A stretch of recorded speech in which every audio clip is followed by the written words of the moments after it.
Hey guys, how are you? David Franco here from FrancoHosting.com with my first official video recorded in this house from beginning to end. This is my living room. I'm going to try to record many videos in this room because honestly, and surprisingly, I like this room a lot more than I like my office because I have a nice comfy couch, got my Apple TV there. I mean, guys, this is the life. I can just chill. But don't worry, there will be many future videos in my office as well as my bedroom now and then, but I do have a separate room for each occasion, which is awesome, and I'm very grateful for this. But anyway, that's beside the point. Today's video is all about WWDC 2012. I just finished watching the keynote. It is 2:06 in the morning, hence my glasses and me, well, the fact that I look like crap. And my shirt's kind of dirty. I was getting work done before, but let's just get on with it, shall we? First of all, excellent intro to the keynote, made possible by Siri and her awesome humor. She just made fun of Samsung, and not that I hate Samsung. I have a beautiful Samsung HD TV. I freaking love my TV. But you know, Apple, they don't mind throwing a few jabs here and there, which I respect because never be afraid to speak your mind, in my opinion. Anyway. The point is, awesome intro, and the audience loved it as well. Okay, let's get into more specifics. Tim Cook started out the keynote. I believe Tim Cook talked about this. It may have been someone else. I'm not sure. Either way, they talked about the App Store. 400 million accounts exist on the App Store right now. That's a lot of credit cards. 650,000 apps total. 225,000 of those apps are native for the iPad. So yeah, if you own an iPad like I do, hence my illuminated face, then you have a lot of apps to choose from. 30 billion apps have been downloaded total. At least 30 billion, that is. By the time this video is done, it could very well be 30.5 billion. Who knows? Apple has paid over $5 billion to app developers. So if your app's popular and you got good code, that means you're making some good money. $5 billion, guys. That's pretty crazy. And of course, they ended that segment of the keynote by showing a very inspirational video about iOS and the many options and features it has for accessibility, such as people with autism or blindness or any of that stuff. But basically, it was a very classy video and very inspirational and very motivational. It was just one of those moving things that you have to see for yourself rather than my just talking about it. Okay, with all that stuff out of the way, let's talk about MacBook updates. The first MacBook update was to the MacBook Air. We now have Ivy Bridge. Finally, I mean, we've been hearing rumors about that for a while now. Up to dual-core i7, that is, 3.2 gigahertz max. Pretty insane for a computer that thin and that portable. We now have up to 512 gigabytes of flash storage, and I apologize that I'm reading off notes. There's no way in hell I can memorize all this. USB 3 support, woot. FaceTime HD camera 720p, pretty sweet. So hopefully this means the next iPhone, iPhone 5, the new iPhone, whatever they're going to call it, will have a FaceTime camera on the front. Let's hope. And finally, the MacBook Air still starts at $999. But I believe the 13-inch model was dropped by $100, and that starts at $1099. Could be wrong, but I think I'm right. And those are shipping, today. So go buy one if you want one. Now, me personally, I think these updates were pretty solid. I wasn't expecting anything more or anything less. I mean, they were pretty solid updates, and the price point's the same. And honestly, I still want an 11-inch Air. The 11-inch Air is probably one of my favorite Apple products right now. The 13-inch, to me, I don't know, I'm not interested in that. Like, if I'm going to go for that screen size, I might as well go for the MacBook Pro, even though I'm not really a big fan of the 13-inch MacBook Pro. At that point, you might as well go for the 15-inch MacBook Pro. I don't know, guys. My whole point is I would rather want an 11-inch MacBook Air for ultra portability and convenience, or a 15-inch MacBook Pro for semi-portability but ultimate performance. So it balances out either way. And prices aren't too bad. But speaking of the MacBook Pro did receive some pretty good updates today, and that goes for Ivy Bridge, just like the MacBook Air, but this one maxes out to 3.7 gigahertz. Yes, we're getting way up there. 60% faster graphics, that's always good in my book. Again, USB 3 supports. Oh, by the way, Apple took the time to brag, which they have the right to, and I give them props for this.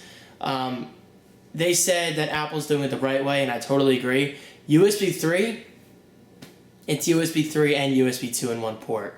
I mean, these manufacturers, like, you know, Dell and Asus or whatever, are shipping notebooks with a USB 2 port and then a USB 3 port, but it's blue. That way users know it's USB 3. But why? Why not just make it one universal port? That's the point of USB. Universal Serial Bus, for those not aware. That's what USB stands for. So Apple's doing it right, and hopefully this will encourage PC manufacturers to do it right as well. That was kind of a side rant. But anyway, the MacBook Pro still starts out at $1199. That may be the same, I'm not really sure. But just like the MacBook Air, shipping immediately, so if you want one, buy it. But wait! Don't buy it just yet, because that's not just it. The MacBook Pro did receive a nice update, but they also introduced the next generation MacBook Pro. Let's just call it the MacBook Pro, because this thing is insane. Guys, it's crazy. By the way, it's so great having my own house. I can yell at the top of my freaking lungs, and nobody will give a crap. Amazing. Can you guys tell I'm loving my own place? It really is good. And now I'm whispering just to be totally opposite of what I just did.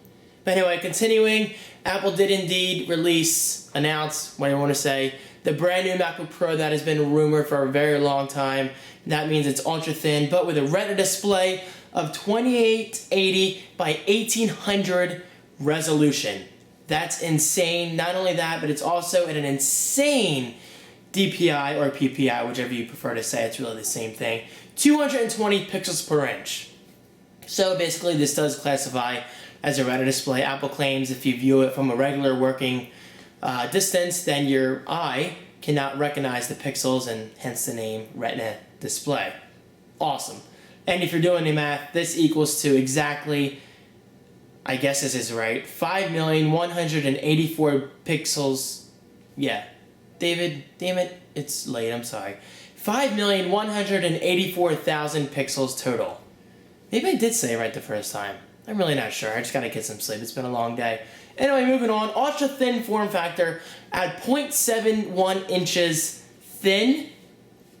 And to prove that, I think it was Phil Schiller who presented this. He put his finger up to the MacBook Pro, the next generation MacBook Pro, and his finger was actually thicker than the notebook itself, which is crazy. And it weighs just under 4.5 pounds, so this is not heavy at all, which is awesome. It has a higher angle view, which is cool. Richer blacks, which is always good, because I'm a big fan of deep, rich blacks. I mean, my Samsung TV does pretty decent blacks. I love it.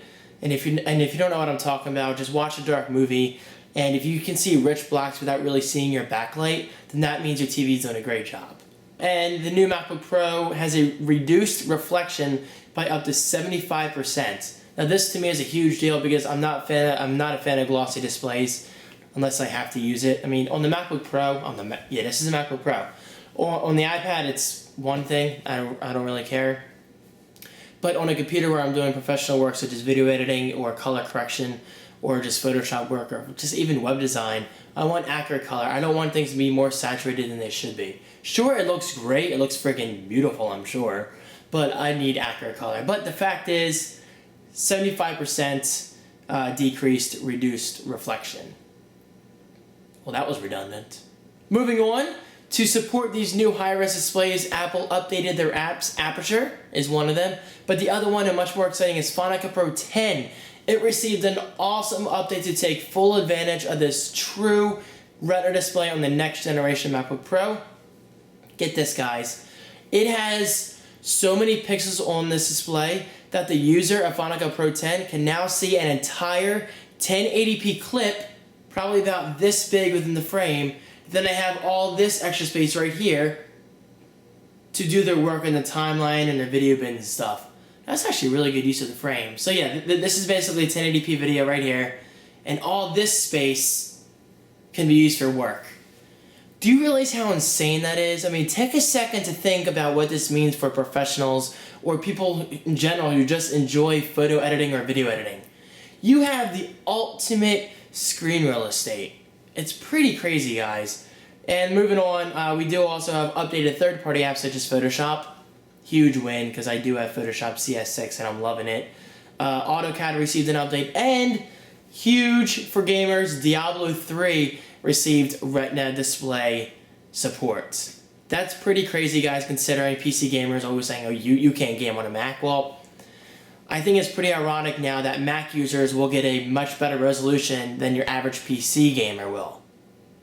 I mean, I'm not trying to sound cocky, but you gotta admit, that's a pretty sweet advantage that Mac users have right now, so I'm just throwing that out there. Of course, following up with all that are more specs. Inside of the next generation MacBook Pros, an all-new design. We have a quad-core i7 supporting up to 16 gigabytes of RAM. They have some kind of new fan system that directs the air. That way it keeps it cool in its ultra-thin form factor, which is pretty sweet. And you do now have flash storage, also known as SSD, solid-state drive, up to 768 gigabytes. So that's 3/4 of 1 terabyte. So in other words, we're finally getting up there. Before you know it, within a year, I guarantee you this, we will actually, I think we already do have 1 terabyte SSDs, don't we? They're just literally like $3,000 or $2,000. It's pretty crazy. However, this is awesome news because the fact that the MacBook Pro has up to 768 gigabytes of SSD space, this means SSD prices will come down even quicker because it's more in mass production, more people will be using it and buying it, prices will come down, and overall it's win-win-win. Who that third win is, I don't know. And ending this, actually I'm not over it yet. This is guys, look at all these notes I have, it's pretty crazy. We do get 7 hours of battery life, which is good enough for your daily average life, especially daily average life, you know what I mean. Especially considering all the insane specs they pumped into this thing. We do have SD card support, HDMI support, which is brand new, which I didn't expect. I wasn't, it's not like Apple to support HDMI for whatever reason, but hey, that's awesome. It's cool that they even support that to begin with. USB 3, of course, and 2 Thunderbolt ports, which is awesome. However, FireWire 800 is officially dead. Natively, anyway. I say natively because Apple is cool enough to still sell a FireWire 800 adapter. So if you are buying this new Retina display MacBook Pro and you have FireWire 800 accessories that you rely on for your work, business, daily life, whatever, then don't start crying. You can buy your adapter. I say that with respect. I'm just trying to be funny. Seriously though, it's pretty cool. Of course, the usual backlit keyboard, 802.11n, Wi-Fi, Bluetooth 4.0, FaceTime HD, dual mics, and stereo speakers, which they claim to sound awesome. I gotta hear that in person, because I've never been a big fan of notebook speakers. I don't care if it's a Windows laptop or an Apple laptop. I have yet to really be impressed by speakers on a notebook, so we'll see what happens when I eventually get into an Apple store. Or if I buy one. Which I won't, because I don't have that kind of money. Speaking of that, this is available immediately, which is pretty cool, for $21.99. Yes, that's $2,000 plus $199. I can't talk tonight. $2,199. Now, some of you may think that's expensive. To the average consumer, yes. But I saw on Twitter a lot of people actually were pleasantly surprised by the price point. So obviously Apple is pricing this thing competitively, especially considering it's one of the fastest notebooks on the market right now. Literally it is. And the most high-res display you can get on a notebook. And this is kind of new technology, so it will get cheaper over time. But still, $21.99, and if you're serious about your work and you like good hardware, that's really not a bad deal. I mean, especially considering this is cheaper than a Mac Pro, and you get much, much, much more than the current day Mac Pro even offers. So you got to consider it that way. Overall, very, very solid updates, and I really wasn't disappointed at all with that. Anyway, moving on, let's speed this up a bit. Mountain Lion, of course, went over everything else that we already knew, except for a few new things. iCloud, it has deep integration, messages, reminders, notes, documents in the cloud, everything synced, blah, blah, blah. Awesome. Notification Center, which I'm actually growing a bigger fan of on the Mac, so this will be cool. Dictation, complete integration where you can type, you can speak. That's what I called it on my notes. So basically, It's exactly like the iPad and the iPhone and iPod Touch. I mean, actually, does the iPod Touch do dictation? I don't think it does. I think it's only the iPad and the iPhone. Either way, it's just like it, where you can type, you can speak now, which is awesome because I actually use it all the time. Sharing, complete integration, you can now share basically everywhere. I mean, all your apps and everything, which is cool because you know me, I love social media and emails and whatever. Moving on, I'm talking too much. Safari is receiving some nice updates. We now have this unified smart search field. Think like Google Chrome or even Firefox nowadays, I think. Basically, where you type your web address or Google search, it's the same thing now. So it's a cleaner interface. You do get Icloud Tabs. Now this is awesome. If I have tabs open in on other devices such as my iPad and I go to my Mac, I should in theory be able to access those tabs on my Mac and vice versa. So if I have my YouTube channel open on my Mac Pro over there and I come over to my iPad and I want to watch some TV and open up my YouTube channel with that same tab, then I can. Pretty cool, guys. Pretty cool. Especially if you have a very specific tab open and you don't feel like emailing yourself the link, which I have done before. What else? Tab view. Basically, this is a live view of your tabs. It's like kind of like multitasking for tabs, but you can see a live view of your videos playing on tabs when you swipe. This is especially useful if you have a multi-gesture, like a multi-touch gesture trackpad on any of the MacBooks. And easy sharing, of course, built into Safari. Next up is Power Nap. Now, at first, I thought this is something we always had, but when I watched the keynote, I better understood it. Basically, what this does is it keeps your Mac up to date while it sleeps. Now, I'll be honest, one of the things I've always disliked about the OS X platform since day one of 2004, when I got my PowerBook G4 years ago, is the fact that your Mac essentially shut down its internet connection when you closed the lid or when it just went to sleep in general. But now, if I'm understanding this correctly, this is no longer the case. Basically, you can still receive updates. It'll still update your photo stream, your calendar, everything, while it's sleeping. So, again, just like the whole iCloud tab thing, if in theory this should work. So let's just hope for the best. Airplay Mirroring, of course you guys know I'm excited about this. Anything you show on your Mac, you can now show on your Apple TV, which is awesome because my Apple TV is actually on right in front of me right now. My screensaver is going. I love my Apple TV. That's how I watched the keynote tonight. I airplayed it from my iPhone. Apple makes some of the best software. I love it. It's just so convenient. And Game Center is coming to OS X. This isn't huge with me. I'm not a big Game Center fan, but still, I mean, I'm not going to complain about stuff Apple gives me. I always like to be an optimist. I like taking advantage of anything I get, especially for a free update. But if I understand this correctly, you can now cross-platform between games. So if I'm playing a game on my Mac, I can verse a friend or a family member or whoever on the iOS device of their choice. So that's pretty cool. And now ending the Mountain Lion portion, it is available in July for $2,000. No. $20, guys. $20 via the Mac App Store. So if you're not updating this, I'll be shocked. And if you heard that noise, no, I did not just exhale in some way. If you just want to explain it that way, it's my foot, because I have hardwood flooring, which is pretty sweet. And that is Mountain Lion. Overall, pretty solid update. Yes, I am well aware that I cannot use it with my Mac Pro, but I'm going to try to get around that somehow.